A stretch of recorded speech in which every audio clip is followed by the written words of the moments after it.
en este Congreso Online de Fertilidad. En este minuto tenemos a una tremenda invitada, a una doctora en Ciencias Biológicas, Ayeneti Psicolelli Sentis. Ella es doctora en Ciencias Biológicas, con mención en reproducción y profesora asociada de la Universidad de Antofagasta. Y también es bioquímica egresada de la Pontificia Universidad Católica. Ella también destaca por ser educadora en fertilidad natural en la Escuela de Fertilidad Natural EFER. Te damos la bienvenida y bien nos vas a hablar un tema maravilloso, el camino del espermatozoide y la fertilidad masculina. ¿Qué tema más importante, Janet? Bienvenida. Muchas gracias por la invitación y por poder participar de esto. Así que sí, vamos a contar una historia, ¿verdad?, en este camino del espermatozoide. Y este es un camino muy interesante, ¿verdad?, que tiene varias etapas y por lo tanto hoy día vamos a hablar del camino propiamente tal del espermatozoide hasta su formación, las causas más comunes de infertilidad masculina y cómo se diagnostican, factores ambientales y estilos de vida que influyen en la fertilidad masculina y algunos avances científicos en el estudio y tratamiento de la fertilidad masculina. El camino del espermatozoide, y antes de entrar a este camino, es importante conocer a esta célula, que es una célula muy particular, porque es una célula que tiene esta forma, ¿verdad?, elongada. Esta forma elongada, tiene una cabeza y en su cabeza tiene una acrosoma, ¿ya? ¿Por qué hago hincapié en ciertas estructuras? Porque estas estructuras son importantes durante el proceso de formación del espermatozoide, de maduración del espermatozoide, la fecundación y el desarrollo embrionario posterior, ¿ya? Entonces tenemos el acrosoma. Después tenemos acá el núcleo, que es un núcleo muy distinto al de cualquier célula, porque es un núcleo altamente compactado, que no tiene la posibilidad de generar nuevas proteínas, sino que toda la maquinaria celular que tiene el espermatozoide ya la tiene transcrita, ya la tiene el espermatozoide al momento de su formación, ¿ya? Y en esta vesícula acrosomal lo que hay son enzimas que le van a permitir al espermatozoide atravesar todas las capas del ovocito. Luego tiene acá un cuello, una pieza media, que está rodeada de mitocondrias, que son las que le van a dar la energía necesaria a esta célula para que pueda mover y batir este largo flagelo, ¿verdad? Entonces es una célula altamente especializada y que tiene la mitad del cromosoma, de los cromosomas, ¿verdad? Los espermatozoides se forman en esta estructura que está acá, ¿verdad?, los testículos, y el proceso que los forma, y aquí se inicia este camino, se llama espermatogénesis. Luego, estos espermatozoides tienen que madurar para pasar aquí, para eso lo hacen pasando por el epidídimo, y una vez que están maduros, y al momento de la sensación, ¿verdad?, de la señal de eyaculación, son llevados por el conducto deferente para pasar por la vesícula seminal, la próstata y por el orificio, ¿verdad?, de micción para luego ser expulsados en la eyaculación. Luego, ¿verdad?, van a llegar a la vagina de la mujer, van a pasar por el cérvix, van a pasar por el útero para llegar a la tuba uterina o trompa de falopio, ¿verdad?, donde aquí tienen un proceso importante de cambio, de capacitación que se llama, y para llegar alrededor de esta célula que está esperando a este espermatozoide que es el ovocito. Pero aquí no termina su labor, sino que este camino continúa porque este espermatozoide tiene que atravesar la primera capa del ovocito, que son las células del cúmulo, luego una segunda capa del ovocito, la zona pelúcida, que no es una capa celular, es una capa glicoproteica, y luego tiene que atravesar y fusionarse con la membrana plasmática del ovocito para finalmente entregar su material genético y crear ahora esta nueva célula conocida como cigoto y que da comienzo, ¿verdad?, a todo el proceso de transformación para generar un nuevo individuo. Entonces, como se puede ver, es un camino muy difícil, que tiene muchas etapas y por lo tanto puede fallar en cualquier momento. Entonces, lo primero que ocurre aquí en los testículos, ¿verdad?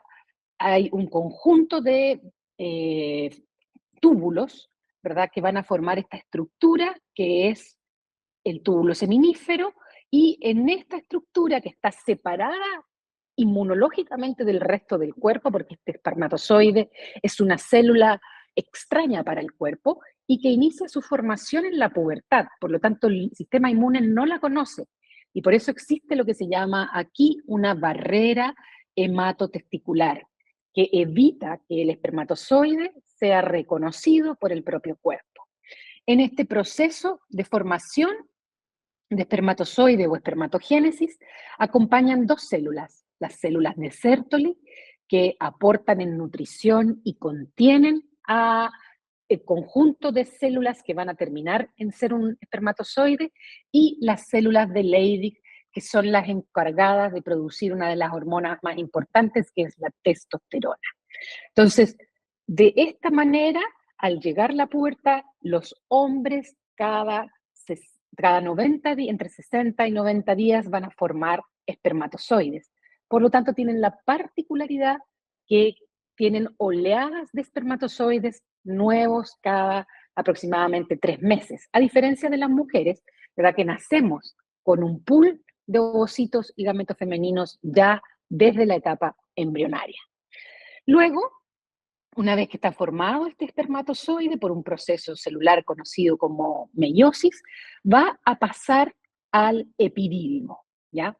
¿Y por qué pasa al epidídimo? Porque este espermatozoide, cuando es formado, no tiene la capacidad de moverse.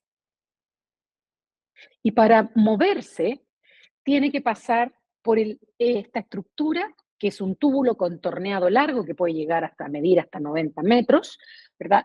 Que tiene una cabeza, un cuerpo y una cola, y el espermatozoide va a pasar desde la cabeza por el cuerpo a la cola y se va a almacenar a la salida de la cola en la base del conducto deferente hasta el momento de la eyaculación. Y cada una de estas partes son distintas porque si uno las mira en un corte histológico, puede ver exactamente que son distintas. ¿Y por qué son distintas? Porque tienen funciones distintas. Y este espermatozoide que llega a la cabeza del epidídimo es un espermatozoide inmóvil y además no puede fecundar. Se hicieron todos los estudios tomando espermatozoides de la cabeza del epidídimo, se ponían con un ovocito y no había fecundación por más que uno quisiera o el tiempo que uno los enfrentara. ¿Y qué es lo que ocurre durante el paso por el epidídimo? Hay células de distinto tipo que van a comenzar a secretar estas vesículas que están acá, que son los epididisomas, que contienen proteínas, lípidos, microRNAs y otras estructuras que van a modificar la cabeza del espermatozoide, la membrana plasmática del espermatozoide, el flagelo del espermatozoide, y a medida que el espermatozoide va pasando desde la cabeza a la cola, va adquiriendo la capacidad fecundante y la capacidad de moverse. Por lo tanto, los espermatozoides móviles se encuentran recién aquí, en la cola de este epidídimo, en esta porción arriba del testículo. Y aquí esperan hasta el momento de la eyaculación. Este proceso se conoce como maduración espermática. Una vez que ocurre la señal de fecundación, los espermatozoides, gracias a la musculatura que hay en el conducto deferente, pasan por acá, llegan a la próstata, ¿verdad? Que es una glándula encargada de entregar un tercio del volumen del eyaculado, y este volumen es un líquido lechoso, blanco, alcalino, ¿ya? Que está compuesto de calcio, zinc, citrato, proteínas y algunas enzimas como la fosfatasa alcalina y el antígeno prostático, que son marcadores del cáncer, ¿verdad? Testicular y también de próstata, ¿ya? Además, posee esta próstata una musculatura que va a ayudar a los espermatozoides a continuar su camino a través del pene para ser eyaculados. Pero hay otra vesícula, otra glándula, que es la vesícula seminal, que entrega un 60% del eyaculado. Y este es un líquido viscoso amarillento que está compuesto principalmente por fructosa, prostaglandinas y enzimas. Y todo esto favorece la movilidad y la viabilidad de los espermatozoides y además los mantiene en un estado latente hasta llegar al aparato reproductor femenino o la vagina, ¿ya? Y ese estado latente se debe a que el fluido seminal posee un conjunto de sustancias decapacitantes que se llaman y que van a permitir y preservar al espermatozoide en este estado. Al momento, ¿verdad?, de la eyaculación, lo que ocurre es la salida de estos millones de espermatozoides que están rodeados por este fluido seminal y que el semen humano está compuesto, ¿verdad?, por estos espermatozoides, que es las células, por estos otros componentes como fructosa, ácido ascórbico, que vienen de las vesículas seminales, las fosfatasa alcalina y otros compuestos de la próstata y algunos amortiguadores o fosfatos que van a mantener el pH del semen, ¿ya? Y luego, ¿qué es lo que ocurre? Este eyaculado va a llegar a la vagina de la mujer, ¿verdad? Y una vez que llega a la vagina, que llegan aproximadamente 200 millones de espermatozoides totales, se va a encontrar con un pH muy ácido y por lo tanto muchos de los espermatozoides van a quedar en el camino y aquellos que pueden moverse van a comenzar su camino ahora en el aparato reproductor femenino pasando por el cérvix. Y al cérvix van a llegar y del cérvix solo van a salir 1 millón de espermatozoides. Sabemos que en el cérvix, ¿verdad?, tenemos cambios hormonales y el cérvix responde a estos cambios hormonales produciendo distintos tipos de moco, ¿ya? Un moco que evita el paso de los espermatozoides, principalmente en la fase lútea, que es un hidrogel sin forma definida, que posee un diámetro muy pequeño, 0,02 micrones, que impide el paso de los espermatozoides y que además tiene un 94-95% de hidratación. Pero el moco estrogénico que se da en la fase periovulatoria es un moco que cristaliza y que forma esta estructura tipo helecho, que tiene unos túneles que van a facilitar el paso del espermatozoide y que tiene un diámetro adecuado y que tiene una cantidad de hidratación de alrededor del 99%, lo que facilita el paso de los espermatozoides y que estos pasen aquí por el cérvix. Algunos son capaces de almacenarse en las criptas del cuello uterino por aproximadamente 5 a 7 días y luego continuar el camino hacia la tuba uterina. Y en esta parte, en la unión útero-tubal, ocurre una nueva captación de espermatozoides. No todos los espermatozoides van a poder llegar acá, sino que aquí nuevamente son seleccionados y solo alcanzan a llegar unos 200.000 espermatozoides a la unión útero-tubal y salen, ingresan a ella 1.000 espermatozoides. ¿Y qué es lo que ocurre acá? En esta región de la tuba uterino que se conoce como istmo, los espermatozoides que atraviesan la unión útero-tubal van a interactuar con las células que están acá y van a iniciar un proceso que se conoce como capacitación espermática. Y este es el proceso que ocurre en el aparato reproductor femenino en condiciones naturales y que hoy lo imitamos en el laboratorio porque este es el proceso que permite al espermatozoide adquirir la capacidad fecundante. Entonces, cuando los espermatozoides toman contacto con el istmo, esperan hasta estar capacitados y una vez capacitados, se sueltan y continúan el viaje hasta encontrarse con el ovocito. Pero, ¿qué cambios ocurren durante la capacitación espermática? Lo que ocurre es que la cabeza del espermatozoide se hace más fluida, ¿ya? Por que sale de la cabeza grandes cantidades de colesterol que están en la membrana y aumentan la fluidez. Eso va a permitir posteriormente que el espermatozoide fusione su membrana con la del ovocito. Salen también los factores decapacitantes, permitiendo al espermatozoide ahora tener una mayor capacidad para fecundar y posteriormente llevar a cabo otra etapa, que es la reacción acrosómica, ¿ya? Y por último, en el flagelo hay un cambio en el patrón de hiperactivación. ¿Y eso qué significa? Que normalmente cuando el espermatozoide no está capacitado, el espermatozoide se mueve en línea recta con un movimiento de batido en su cola. Sin embargo, cuando se hiperactiva y tiene la capacidad fecundante, el movimiento del espermatozoide es un movimiento en zigzag de un lado para otro y en forma de látigo, ¿ya? Por lo tanto, eso le va a permitir al espermatozoide atravesar las capas del ovocito y llegar a la membrana para fecundar.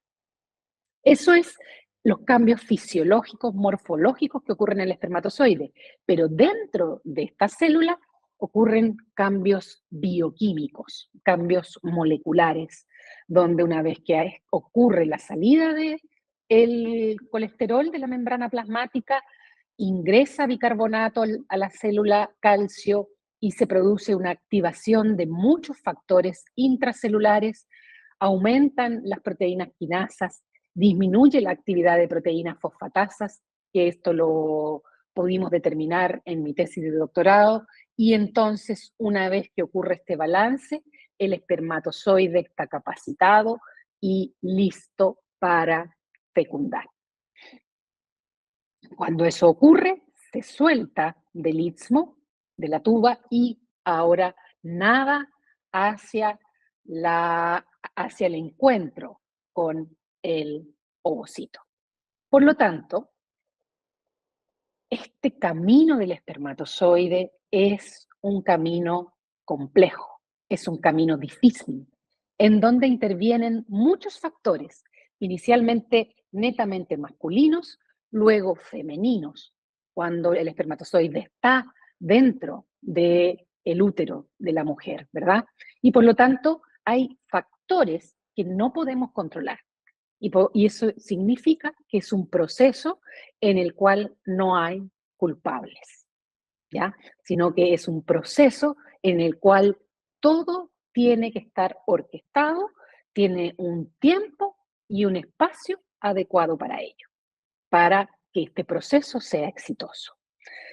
Entonces, cuando falla este proceso, viene el problema de infertilidad.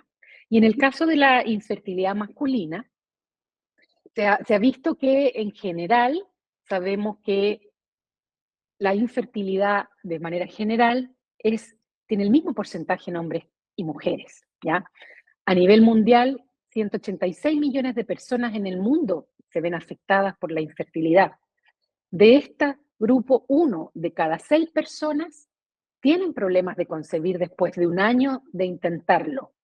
Y las causas de esta infertilidad son mixtas, es decir, un 30% se debe a una causa femenina, un 30% se debe a una causa masculina y un 40% a una causa mixta y también un cierto porcentaje a una causa idiopática o desconocida.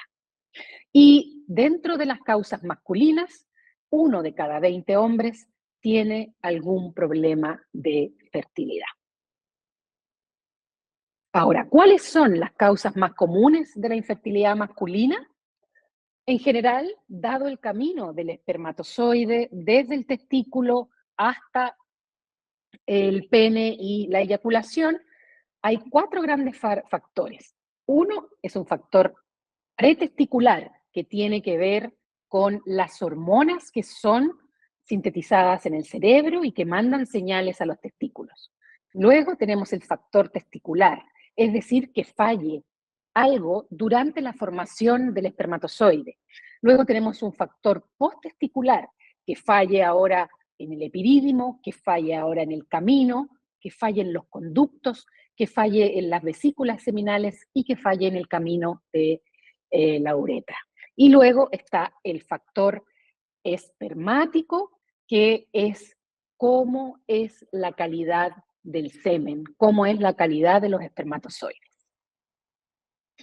Dentro del factor pretesticular, las hormonas que mandan las señales para que este proceso de espermatogénesis se lleve a cabo son las mismas que llevan a cabo la mujer desde el cerebro, ¿verdad? El hipotálamo manda una señal a la hipófisis y la hipófisis manda estas dos hormonas, FSH y LH, que son las mismas que en las mujeres, pero que actúan sobre células distintas y para formar hormonas distintas. Y la principal hormona de los varones es la testosterona y sus derivados. Ausencia de testosterona va a producir un problema a nivel testicular, a nivel de formación de espermatozoides. Ausencia de FSH también va a producir un problema de infertilidad. Ausencia a nivel de GnRH en el hipotálamo también. Por lo tanto, los factores hormonales son importantes para la fertilidad. Dentro de los factores pretesticulares tenemos aquellos que son de origen congénitos, ¿verdad? Que vienen en el nacimiento. Tenemos la anorquia, que es la ausencia de uno o dos testículos y que está asociada, como no hay testículos, no hay producción de testosterona y también está asociada a alteraciones de FSH y LH. Luego, la criptorquidia, ¿verdad? Que no hay un descenso de los testículos y por lo tanto se quedan en la zona abdominal.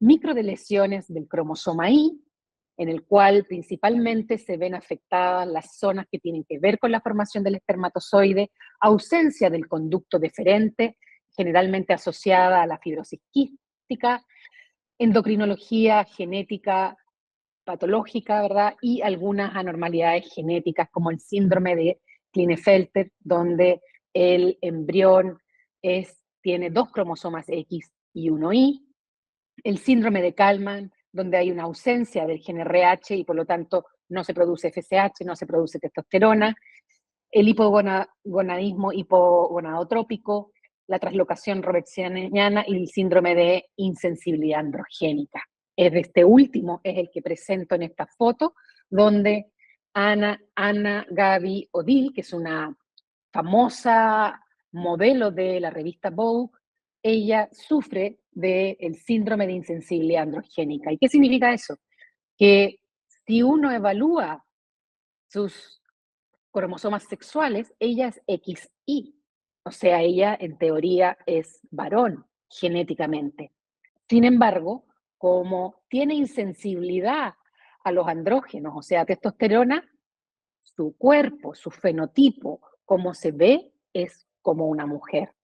Y además puede tener, no tiene útero, ¿verdad? No puede tener algunos, sus órganos sexuales no están completamente desarrollados, sin embargo, toda su fisonomía es de una mujer. Ese es el impacto que pueden llegar a tener cualquiera de estos factores congénitos importantes. Después hay otros factores de riesgo que son adquiridos, por ejemplo, el varicocele, traumas testiculares, ya sea por golpe, torsión testicular, tumor en las células germinales que van a formar los espermatozoides, hipogonadismo, hipogonadotrópico adquirido, producto de infecciones recurrentes, obstrucción en el tracto urogenital, se obstruye el conducto deferente, se obstruye la uretra, enfermedades sistémicas como cirrosis hepática, falla renal, algunas enfermedades metabólicas, anticuerpos antiespermatozoides, ya sea en el mismo aparato reproductor masculino como en el aparato reproductor femenino, y disfunciones sexuales como la disfunción eréctil o de eyaculación. ¿Ya? Aquí hay una mezcla de factores posttesticulares y testiculares. Y uno de los más importantes y que es más fácil de visibilizar es el factor espermático. Y este factor espermático nos habla de las características del eyaculado, ¿verdad? Que son cantidad de espermatozoides, se mueven, cuál es su morfología, cuál es su viabilidad y algunos otros factores. ¿Cómo podemos saber esto?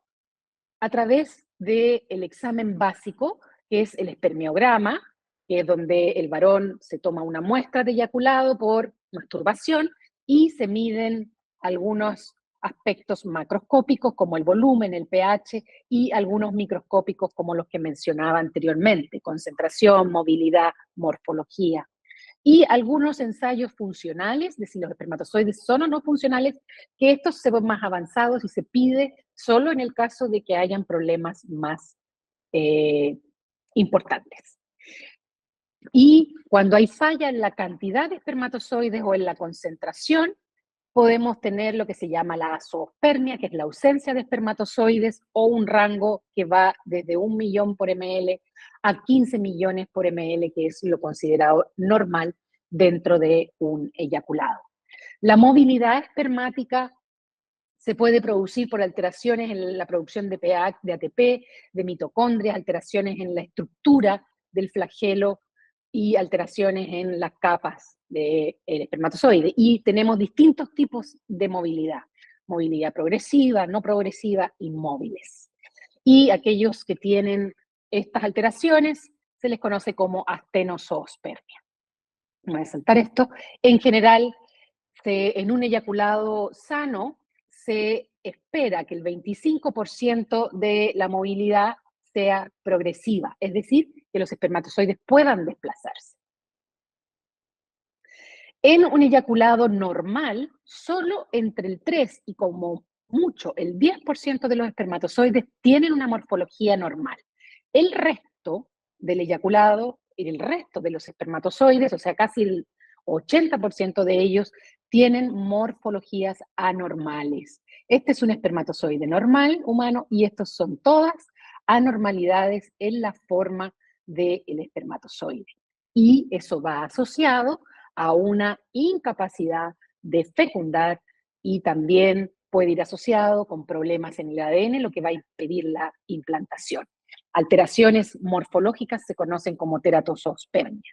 Y la viabilidad espermática debe ser mayor a 45% cuando una la mide con una tinción fluorescente.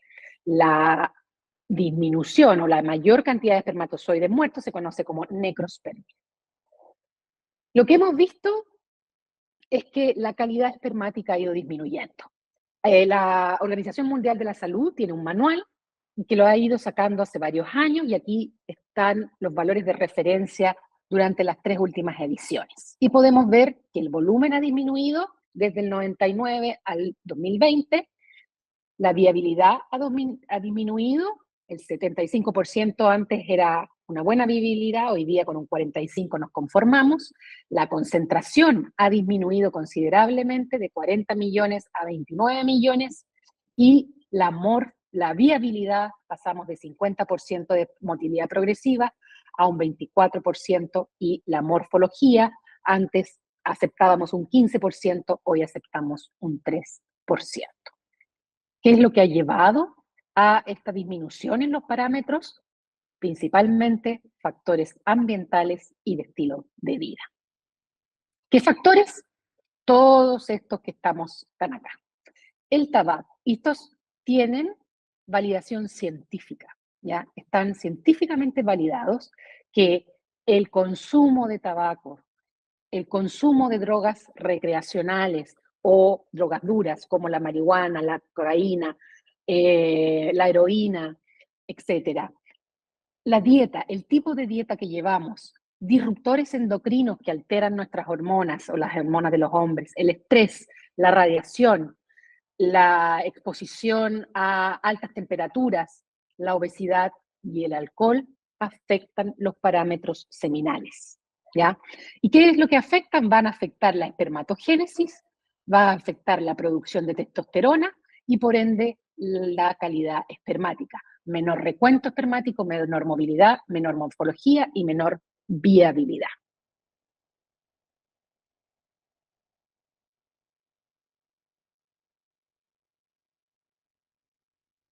Entonces, ¿qué podemos hacer nosotros para mejorar esto?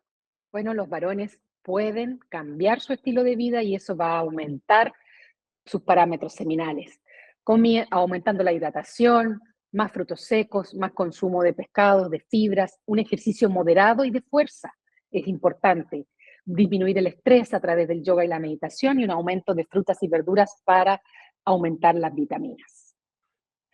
Por lo tanto, las decisiones que tomamos respecto del estilo de vida que queremos vivir impactan en la fertilidad masculina, aunque se puedan formar espermatozoides constantemente. Y por último, los avances científicos que hay respecto de los posibles tratamientos que hay a nivel externo. O sea, hay bastante artículos científicos que hablan de que las vitaminas, la vitamina C, vitamina E, vitamina B9 principalmente, va a favorecer la calidad espermática, el consumo de antioxidantes, como la melatonina, el omega 3, la carnitina, también va a favorecer la calidad espermática, y eso como a nivel externo. Y las técnicas de reproducción asistida han permitido, ¿verdad?, que uno tome un espermatozoide y lo inyecte al ovocito, lo que se conoce como la inyección intracitoplasmática, y eso permita una fecundación exitosa. Y por último, lo que viene y que todavía está en estudio tiene que ver con células madres para formar espermatozoides in vitro, el trasplante de tejido testicular para formar un testículo y poder formar espermatozoides. La criopreservación de espermatozoides y del tejido testicular es algo que ya se hace, y viene todo lo que es la microcirugía robótica, el análisis de la información a través de la inteligencia artificial y lo que se conoce como espermiómica, que tiene que ver con el patrón genético de todo lo que produce y permiten los espermatozoides.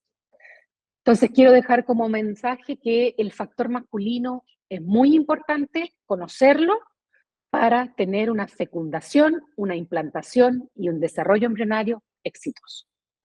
Muchas gracias.